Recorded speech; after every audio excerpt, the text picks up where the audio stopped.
तो बेटा एंजाइम्स देखो, एंजाइम्स क्या हैं? एंजाइम्स वो ऑर्गेनिक बायोकैटलिस्ट हैं जो हमेशा बेटा रिएक्शन का रेट बढ़ा देते हैं, वेलोसिटी बढ़ा देते हैं, जो रिएक्शन हो रही होती है उसको तेज़ कर देते हैं।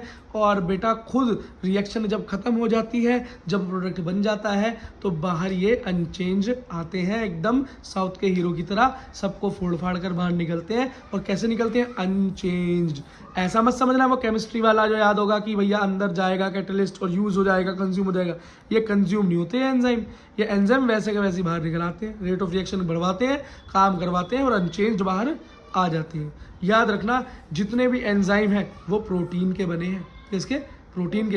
लेकिन सिर्फ एक ऐसा एंजाइम है जो प्रोटीन का नहीं बना, जिसका नाम है राइबोजाइम। क्या?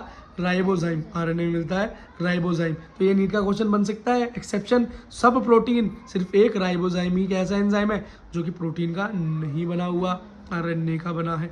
अगला, फास्टेस्ट एंजाइम कौन है? सबसे तेज ऐसा कौन सा एंजाइम है दुनिया का जो सबसे तेज रिएक्शन करवाता है? जी वो है कार्बोनिक एनहाइड्रेज। कार्बोनिक एनहाइड्रेज कितना? 10 मिलियन टाइम्स बढ़ा देता है रेट ऑफ रिएक्शन को। तो ये तो बहुत ज़्यादा है बेटा, इस बात को हम ध्यान रखेंगे। टाइप ऑफ कैटलिस्ट क्या है जी?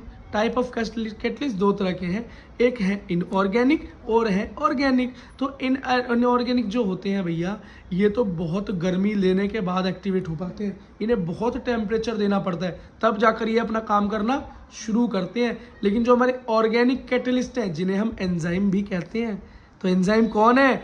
हमारे ऑर्गेनिक कैटलिस्ट हैं। तो हमारे ऑर्गेनिक कैटलिस्ट कैसे हैं जो एंजाइम है? ये तो भैया लो टेम्परेचर पे या रूम टेम्परेचर पे 20 से 40 के बीच में भी काम करना शुरू कर देते हैं। भैया ऑर्गेनिक है तो जिंदा भी कह सकते हो। अगर बहुत ज़्यादा टेम्परेचर बढ़ा दोगे तो ये बेटा प्रोटीन के बने होते हैं, डीनेचर हो जाएंगे, टूट जाएंगे, गल जाएंगे, ख़त्म हो जाएंगे। ठीक है, तो टेम्परेचर बढ़ने पे डीनेचर हो जाएंगे, रिएक्शन घट जाएगी, खत्म हो जाएगी। टेम्परेचर बहुत डाउन कर दोगे तो भैया इनएक्टिवेट हो जाएंगे, ठंड लग जाएगी, चुपचाप बैठ जाएंगे कोने में, काम करना बंद। ठीक है, तो याद रखना।